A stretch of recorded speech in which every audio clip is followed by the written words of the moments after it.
Có câu không? Lấy cái ấy của chú câu kìa, lấy cần của chú câu, lấy đó câu đi, để gọn xe cho người ta đi. Đó, lấy câu dung hoặc câu cám cũng được.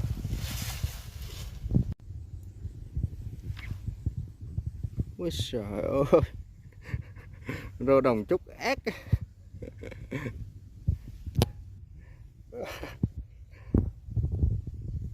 Rồi, được một con rồi, thằng cháu đừng con rồi, hay quá. Coi thử bao nhiêu cá rồi nha.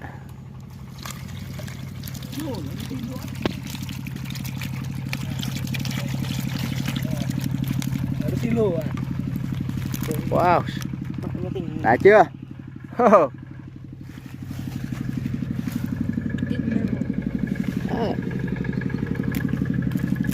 Ok.